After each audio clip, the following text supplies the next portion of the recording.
Hey, it's Travis Anderson here coming to you live on Cinco de Mayo, and we're going to go ahead and do our quick market update. Over the last few weeks, I've been making statements like not a lot has changed in the real estate market, or things are looking good in the real estate market, things like that. I'm gonna come at this from a few different angles here today, just so I can really give you a total picture of what's going on. Number one, as far as showing activities go, nothing has changed in the real estate market. In other words, there are more showings today than there were last week, than there were the week before and the week before that. In fact, I've written that down for you. 29,000 showings over the last 7 days. Compare that to 4 weeks ago, 19,000. If I can remember back to some of my previous videos, we were around 16 to 20,000 on average. And so now we're at 30,000 compared to 20,000, you're talking about a 33% increase in showing activity over the last 7 days. So it would be hard for me to make any negative predictions about the real estate market if that was the only factor that I'm looking at. Let's talk about some of the other things. How about pending transactions? 1,804 pending transactions over the last 7 days here in the Twin Cities. 1,800 pending transactions is a lot of people buying real estate. And so that number is up too, because we were kind of fluctuating maybe around 1,600. I did see it on Saturday or Sunday. The number was more like 2,100. And so that must have had a day, within the last 10 days that had a few hundred transactions that closed, that went pending on that one day.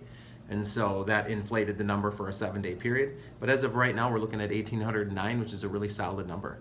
As far as new listings go, we're at 2,691 new listings over the last 7 days. So one thing to note here, for all of March, we were seeing the pending transactions and the listing numbers coming in really close to each other. And now for the first week, we're seeing new listings be at quite a bit higher, 700 or 800 more listings came on the market than went pending.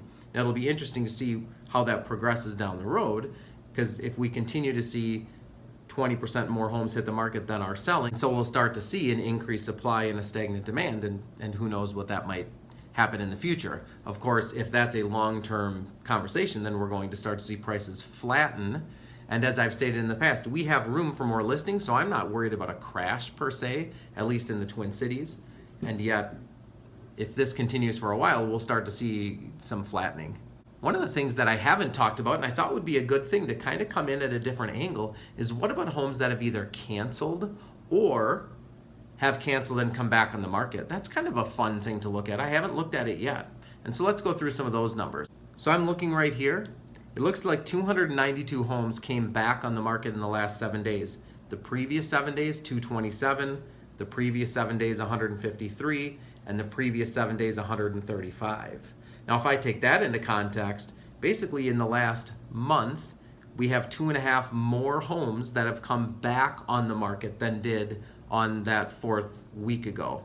In other words, 2.5 times the homes have had a buyer fall apart and come back on the market. It still isn't an astronomical number when you think about the number that has actually gone pending to the number that is, going back on the market. It looks like it's maybe around 11%, something like that. But this gives you a really good idea. It was at 135 homes. Now it's 292. That's a big change over a 1 month period. So I'm going to start adding that data point to our videos here. And this is the first week that I've been able to see a real trend in change. So I thought it was worth bringing up. The other one would be homes that have completely canceled. What I don't have here is if those homes canceled and then also came back on the market, right? So this might not be as good of a gauge, and yet we saw 300 homes cancel last week. Compare that to 4 weeks ago, it was 243. So you can see that there is an increase there. I think back in the market is a better gauge, so I might scratch canceled altogether unless we start to see that number come way up, especially if it's a big dramatic difference. At the end of the day here, showing activity is still great. New listings is still good. Buyer pending transactions is still really high. We're starting to see an uptick on homes that are purchase agreements that are falling apart and coming back on the market. I think that that's one thing we should be conscious of as we move forward here. On a side note, I have had 2 of our immediate clients lose their jobs, and so I'm continue to pray for those families that are in an economic catastrophe right now, as well as pray for the families who are being ill. It's easy to put a video together to kind of look at things from a data standpoint, but the reality is people are really being affected here, either with their health or their economics. And so we're still thinking about them, each and every person that's affected, and especially if we have any connection with them.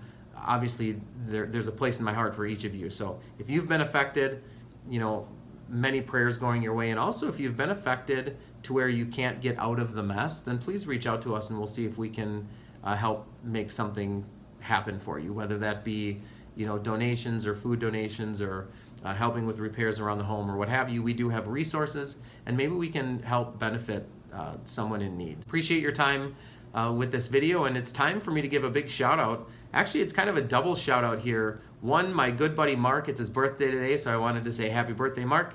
And Mark is one of my business partners as well. We own some rental property together, and as well as a client. And so Mark, obviously big shout out to you. And then another shout out to a friend of mine who is also celebrating their birthday here on Cinco de Mayo, Amy. So I hope everybody's having a great day. And if you should have any questions, just go ahead and give me a call.